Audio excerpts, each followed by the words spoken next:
in this environment. It wasn't a wellness place, it was a leisure lifestyle component. Now it became a product. It's never been a product, but now it is a product. And yes, we have a bit of a reaction problem here. Alright, sorry. This is the inside of a hammam. This is a social place. People gathering, sitting down, drinking tea, talking, spending a couple of hours, which is not, unusual to what an onsen can be, or a ginger bank, to what an onsen can be, or a difference here, that the industry translated it into a product. It's not buying it, we're paying for this. People travel to different countries to experience something like that. Probably you don't know what that is. This was Caracalla Terme in Rome, in ancient Rome, in the Roman Empire. This was the largest hot spring place in the world ever. But this was a place for social activity, not cleansing as well as meeting. That was the point of it. It wasn't a tourist attraction. This is what people did as a usual weekly activity. And yes, we have to have that little experience from the neighbors, which is the hot springs or the onsens. And don't forget, because of the cultural challenge, you often cannot even find them. Do you speak Japanese? Do you speak Japanese? If you didn't, you wouldn't find many of them, because they don't want you to be there. That's plain and simple. They don't want others to come and ruin the experience of the locals because you don't know how to behave. You don't know what to do, you have tattoos, you have various other things, and it's just a no-no. There's no way. You can't have tattoos in an onsen. There's absolutely no way. Or your footballers, tattoos in all the arm, don't know why, doesn't matter. Forget it. You can't. It would be a cultural offense. You can't do it. Or you have to apply waterproof makeup, ladies, waterproof makeup, to cover it. Otherwise you can't do it. So in the, let's say, wellness world, we have a lot of cultural traditions that local people have been doing for hundreds of years, which now became products. People come and want to try it. But you don't know how to behave, what to do. Men, women separate, you're naked or you're not. If you go to Germany and you want to go to a thermal hot spring, you will be mixed, as in men and women together and naked. In most cultures, that's a no way. You can't. Because culturally it's not acceptable. But if you go to Germany and want to try something, this is the rules. Either you do it or you skip out. Don't go. This is the fact. The same as in onsen, same as in the saunas in Germany. And I wanted to have the local reference. Anybody knows which city we are in? We are in Daejeon. And you can sit on the main street, right like in a park, just like here, and sit in a lovely hot spring. Is it wellness? I don't think the locals consider wellness as a terminology. This is what we do, because it's nice. It helps my feet. We can talk to each other. It's a lifestyle thing. It's not a wellness product. Okay. Now, this is a bit of an issue here. How we look at, and I think in Korea it's a very topical issue, how the technology dependency became basically a new drug. Drug you always consider cocaine and heroin. Now, Instagram is the new cocaine. Because you're dependent, not you. People are dependent. And you know that how many times you check your phone a day? Did you count? Minimum 150. Minimum. So that was my title, in that you need to separate the smart versus stupid wellness. Because now the technology became actually a burden. Because it keeps you away from doing some things out in the nature or just being, because endlessly checking what's happening. And when we look at, I'm really trying, looking at terminologies, Professor Kinam has been working on this field a lot himself. But look at terminologies. Health and travel is being defined by the World Tourism Organization. We work with them on this topic, and indicating that it includes the medical side as well as the wellness side. You travel for some sort of health purpose, which is very nice because it leaves a lot of opportunities for most countries, because there's a lot of assets. And if you look at the wellness tourism terminology, that obviously has, again, a wide spectrum from hugging trees down to sitting in hot springs or practicing yoga, depending where you are and what you want to do. But don't forget, terminologies can mean very different things depending where you are and who you are, what your background is. So when someone tells you this is a global trend, don't believe the person, because it doesn't apply. Because culturally we are so different, which is good. In tourism business is wonderful, because you can learn. You can experience something else or something different. I want to share a couple of just some data which we do regularly, because we want to understand what's happening in the market. And we have some facts. So when you look at the role of foreign tourists in demand, and you look at the various countries and markets, you can see huge differences. In certain markets, the walk-in, the local guests are the number one. In other markets, the foreign guests are number one. Locals don't do that, they don't participate. So anytime you do, let's say, a destination or a city wants to sell services or even define services, you need to understand which market you are in. Since you might have mainly domestic guests, or you might have mainly foreign guests in the market. That can make a massive difference. And this year, we particularly looked at the oil spring business, and especially in South America. You don't have foreign tourists in South America. Not at all, literally. If you look at it, it's just 10%. And the majority of the market is walk-in. Locals walk in for 2 hours and they leave. And now they look at the business like, oh, well, we should do something about this. We have wonderful assets, the natural hot springs, the waterfalls, and whatever. They're beautiful assets there, but they don't really use it. They're not defined, they're not product-based, they're just assets for the moment. They're not yet products. If you look at the demand in terms of regions, you can see that Asia in particular, I'm not talking about South Korea for the moment, the foreign tourists are the number one market for this product. And often that is Europeans or North Americans, who will have a very, very different set of expectations. Now we're talking to a facility in Ecuador, in South America, and they developed a beautiful facility. They said, we want to have primarily American guests, but we have no idea what they want. Don't know. I understand what Ecuadorians want, but I don't know what the Americans want. So you have to bring in someone who can translate the American expectations to the Ecuadorian location. Otherwise, it will be a total mismatch. You can't do that. Is that you? Ecuador?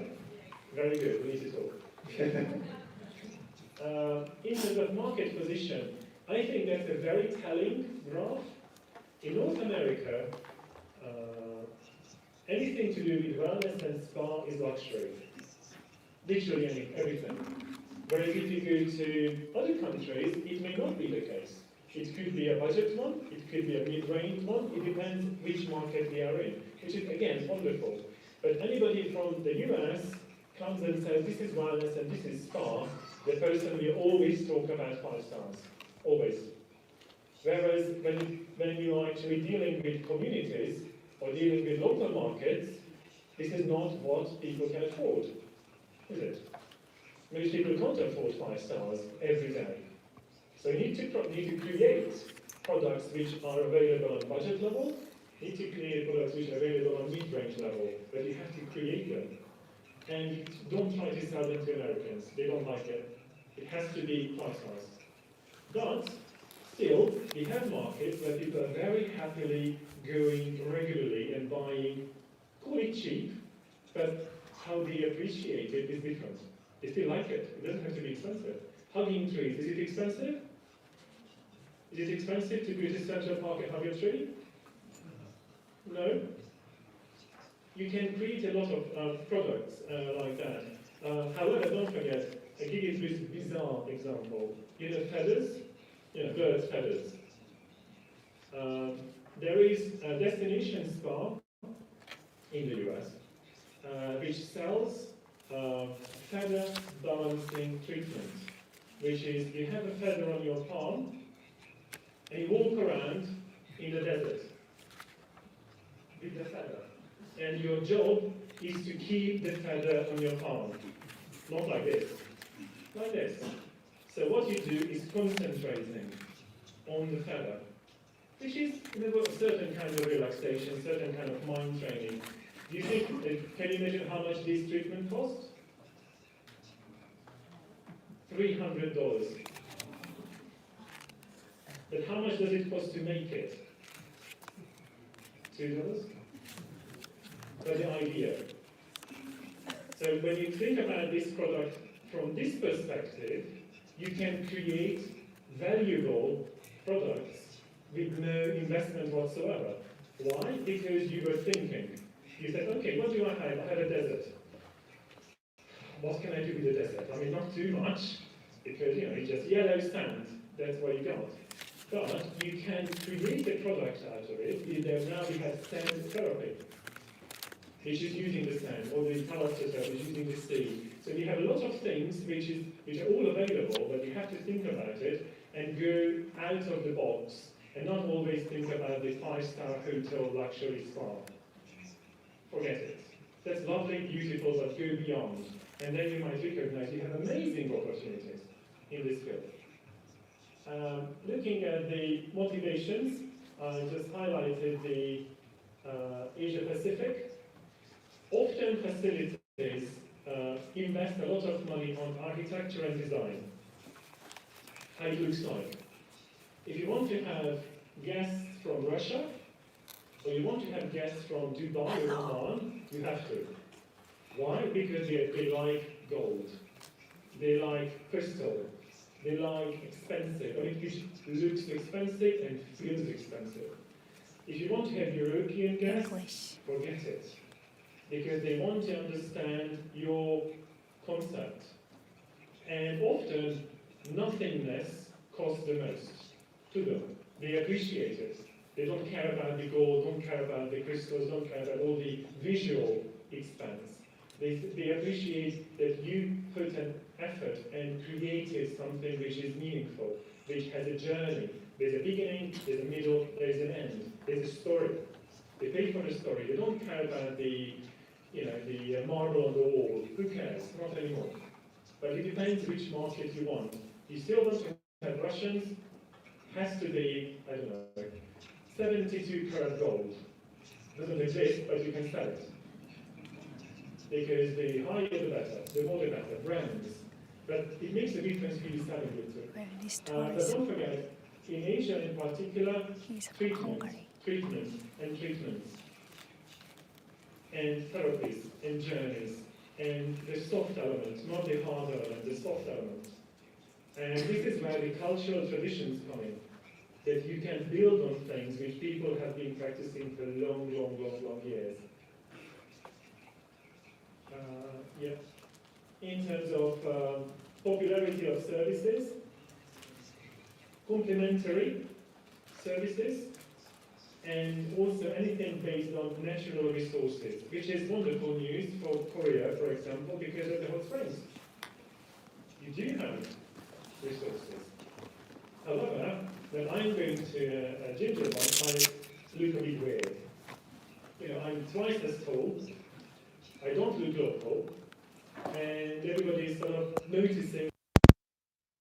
I'm in the conference and he's from Hungary making a speech about medical tourism and wellness tourism. A little bit kind of overwhelming the attention.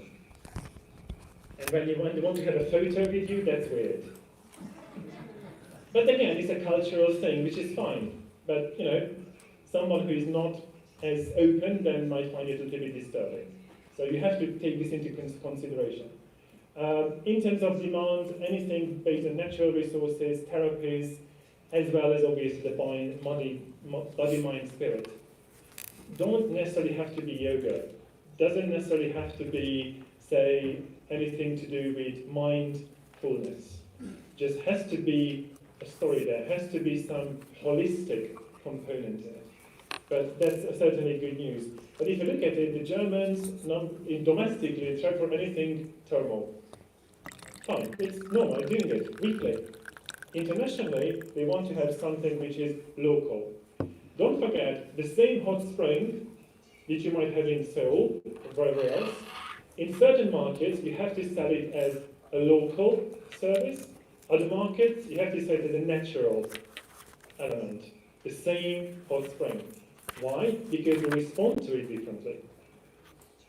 And they may not even understand what hot springs are. Like, what do you mean hot springs? Well, how hot? What does it do? Does it smell? Can I look through? So is it transparent? Certain hot springs all around the world, they're not transparent, they are dark. And people don't like not transparent things, walking into things. They don't know what's in it, they're worried. So don't forget about the hot springness, create the natural, create the local, because that's what the buzzwords are. And in terms of growth potential, obviously Asia, Pacific, occupational wellness. Do you know occupational wellness? You know the terminology? It's not just your employee giving you a ticket to a massage, 20-minute massage on a Tuesday morning, forget, it's not that. That's something else.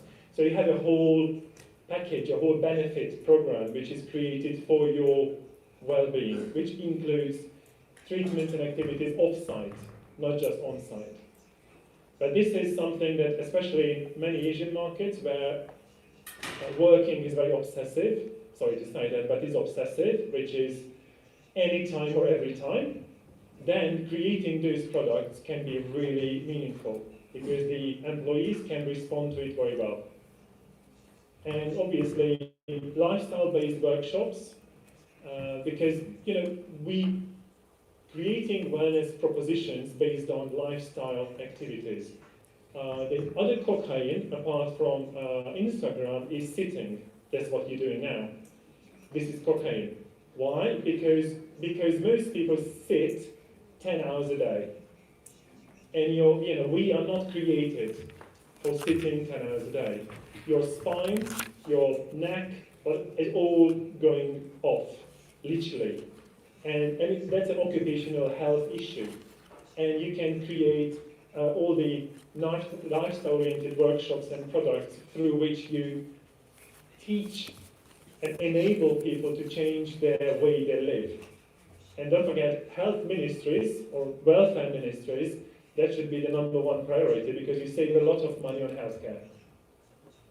I mean, you could. They don't, but you could save a lot of money on healthcare in that sense. But all across board, what you can say, industry, because we always interview industry colleagues, #1 priority and growth option is anything local, anything natural, anything. Could be culture, could be nature, I don't know. But this is the beauty of it, because you can create so many. We were just discussing it last night. The Roman traditional bathing experience has 18 stages.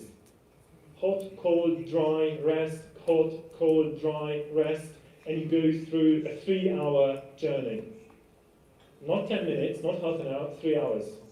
And you love every minute of it. But it was created.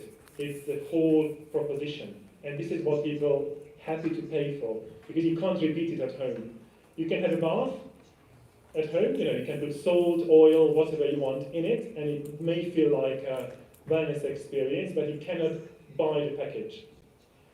That's what really is very interesting for the future. And yes, even Euromonitor, which is one of the largest market intelligence companies, this is what it is.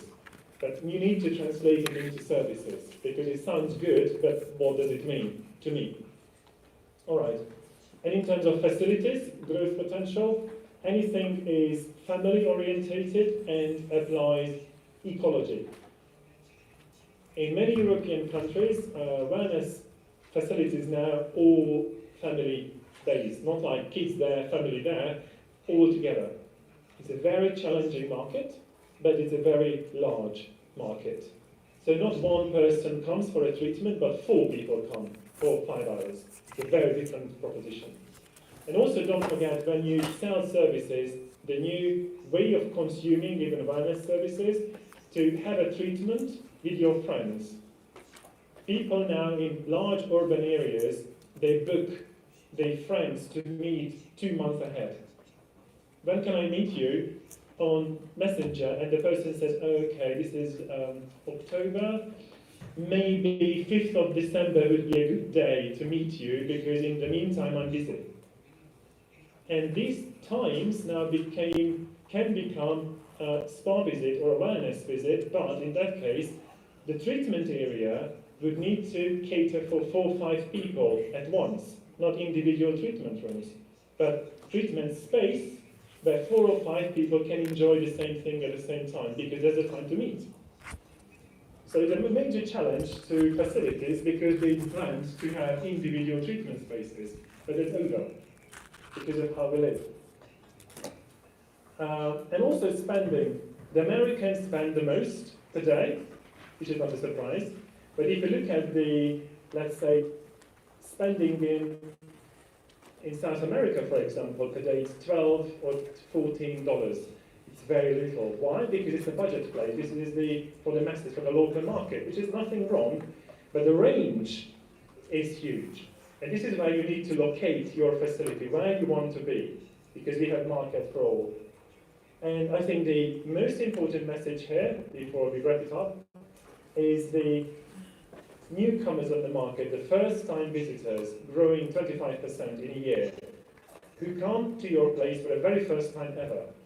It is a massive opportunity, because they're interested, they come, and you need to grab them, because they don't come again. They go to another place next time. So you have a chance to create a loyal customer set, because the new generations are really interested in these services. So a couple of suggestions that I suggest you to consider. You know the term gig economy? You know the term? Gig economy? This is how Generation Y and Generation Z will live, which is, well, I have a job for 3 months, and then I don't have a job for 2 months. And I live up that 3 months revenue in the 2 months, and then go another assignment, and even I'll probably even move. So I don't have an 8 to 5 job anymore. I have project-based life. I don't even have a house because I move along. I have a hotel slash home slash office place slash place, which is serviced. I don't have a home anymore because I'm moving along. Take my family, 2 months, 6 months, 10 months, and then move to a different country. You need to provide wellness services for these people. It's not, you cannot create loyalty, so, all right, you sell a membership, and for the next 5 years, the people will come. They won't, because you don't live there anymore. You will have a new set of people coming for a different kind of project. So I think you need to look at what gig economy does in various markets, because that will have a massive change. I think this advert is quite scary, because it tells you that pensioners, as a terminology, is over. Sorry, most of you, bad news, you won't retire. I won't retire, as my parents did. That's over. The terminology is finished. This advert already talks to the new generation that you won't retire. So you have to think about it, that many countries create products for the senior age. It's wrong, because that will end in 10 years, 15 years. What's then? All these second homes, or all the retirement villages, now they create in the US, in Asia, Malaysia, retirement places, they will be a massive geriatric ward in 10 years, with people who are 85 or ill and there are 10,000 of them. That will be an absolute horror, places like that. But at the moment, when you are 65 and you're buying it, you're happy. You don't think about what happens in 10 years' time. It's a massive challenge, and I don't really understand why that's really happening. Think about different terminologies, not just wellness as such. Everyday people like you, me, you don't use the word wellness, you just don't use it. You use balance, you use harmony, you use happiness. That's what you use when you talk to your friends. That's what resonates. So forget the bloody wellness thing, talk to me in a language that I understand. You're still selling wellness services, but it's not what I'm buying. I'm buying harmony. Because that's what I'm looking for, because my life is very hectic, I want to have a balance. And then you sell the service accordingly. When we work with clients, we have clients in, I don't know, many countries in the world, from North America to Kuwait and various other places, so we always have a very challenging life environment. Translate the wellness propositions to something which is meaningful. If you think about it, you want to sell, let's say, beauty, but you're addressing emotional well-being of the guest. They don't necessarily want to be more beautiful, but the emotional balance is kind of out of place. They're looking for some sort of help. And this is translated into, for example, a plastic surgery or a skincare regime or whatever it is, but the demand is coming from the emotional issue. And if you go around and you identify opportunities all around the wheel, you might find that actually appearance can come in various other places as well. How the community looks at you, how they consider you, so it comes in various places, and then how you talk to them may be different. And you don't sell beauty. You sell the beauty services in under a very different umbrella, because it doesn't resonate the same way. But you're still selling beauty services. But don't forget, this is not the most straightforward way of thinking in a business environment, because you need to sit down and evaluate a lot of options. But it's very exciting here. This looks like just chairs on a mountain. Chairs, but they marketed a nature cinema. People pay for it. Can you sit down on a mountain and look at other mountains? Is it possible? Is it cheap? Fairly. But as long as you call it nature cinema, people are like, wow, it's amazing. I want to go. Yes, you might call it as a marketing thing, but sorry, everything is marketing. You have to think about it. Why? Because this is the way to sell it. And if you apply this kind of thinking, again, you might find a long list of products that you can sell. No one calls it wellness. You don't have to. But still sells rather well. This is a hot tub combined with a hammock. That's water here. And you are in nature in your own personal hammock. Will you try it? Maybe. But many people do. Even just out of curiosity. Do you have one at home? Have you got one at home? Do you like to have one? We don't have the space, no, don't worry. But you try it when you go somewhere. And out in the nature, it's lovely, but just once. And I tell you why that's important. Snow. Snow? That white thing that comes in winter time, that thing. Don't forget, depending where you are, people call it very differently, the same very snow. The Swedes call it the snow cannon. The Brits call it the beast from the east, as in from Russia. The Dutch call it the Siberian bear, and the Finns call it Wednesday morning. I think it's a very good translation of how differently they look exactly the very same thing. And this is my understanding of, you can rent a fish in a hotel. Will you rent a fish? Little ball with a fish in it, €3 for the night. Why? Because you don't want to be alone. You want to share it with. You want to be responsible. You want to take care of something. Is it wellness? Yes, it is. Do they call it wellness? No, they don't. But you buy it. Yeah, and you laugh. But next time, if you go to a hotel, there's an opportunity, I bet you many of you will try it. Because it's, it's relation, real, physical. Not that kind of physical, it's different kind of physical, but still is something, there's an opportunity. This is in Spain. This is a hot spring, this is a river. You think they call it wellness? They don't call it wellness. This is what just people do on a Tuesday afternoon. Sit in the water, just a bit, just a chat. And don't even have to pay for it. Of course, in here, you have a place where you can pay for it, but you have different levels again. All right, and this is, again, you should know where this is. This is from Korea. It's very close to Daejeon. It's very close to Daejeon, where it's a red clay mountain. When people walk along, young people walk along, bare feet. Yeah, Jeju. Is it? No, Jeju. What is it? It's close to Daejeon, yes. I forgot the name. Yeah. And because acupressure. You think they're selling it as acupressure? No. But this is what it does.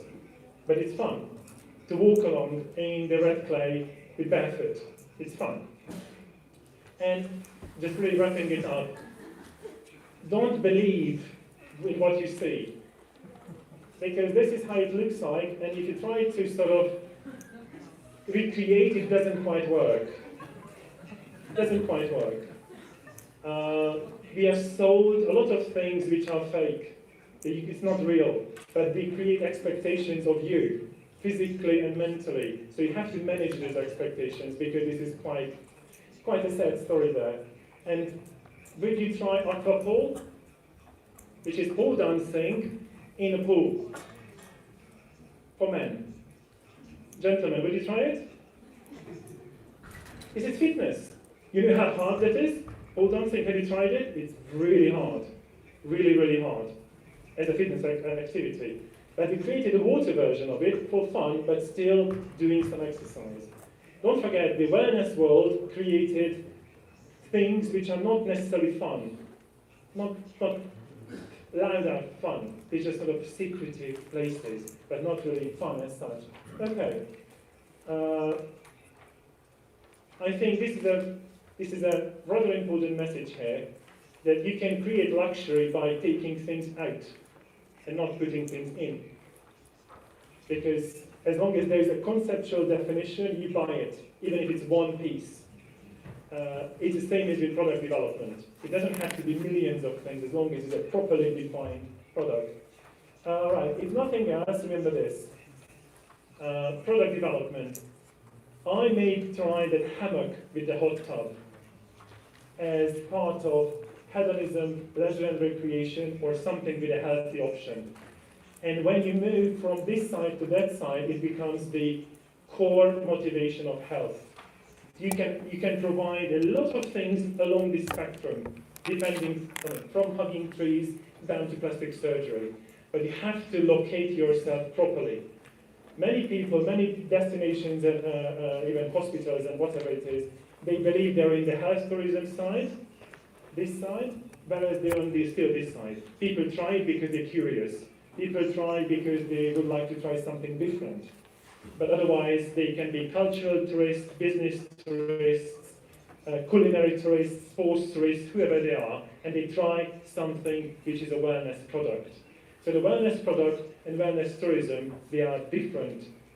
You sell wellness services to a lot of people, but you can sell wellness tourism to a way smaller number of people. As long as you're aware of this difference, you don't create expectations which are not able to meet. So as our take-home messages, I'm not going to tell you all of it, but you have to avoid copying. Don't think that something is working in this country is going to work in that country. Don't. It may or may not, because the market is different, the culture is different, the demand is different, the resources are different, which is fine. You can learn a lot. You have to adapt it. Don't copy it. Adapt it if you can. Don't fall for huge labels and latest trends. Those trends are created for no other reason just to create media attention. I know exactly the people who do it, I know exactly how they do it. Just because you have to provide the next 10 trends for 2019, forget it. It can be interesting, but it's not a global thing. It may not be relevant to your market at all. And what is really important here is decide if you're doing stupid or smart options. Sometimes stupid, as in feather on your palm or hugging a tree, that's stupid. You may create a much better impact than having a technology, blah, blah, blah, somewhere. Look at options. Don't think that everything has to be IT. Don't. It really isn't. People pay 2,000 euros a night for a hotel where there's no Wi-Fi, no internet. You can't, because it's all shielded. You pay a lot of money not to have. Okay? So we have a lot of options, I believe. And I need this to have to show you. I look lovely in this. Huh? I have a copy. If you go to Iceland, you can buy this for €5 and you float in the hot springs. It's budget. And most of the tourists buy it. Why? Because you take it home, you can do it somewhere else, and you take it as a memorabilia. Product development. And you don't spend much time in the water because you can't float. You know, after a while you got bored. And if you create products with which I extend your stay, even if it's cheap, people will buy it. And we absolutely love it too. Yeah. Thanks a lot.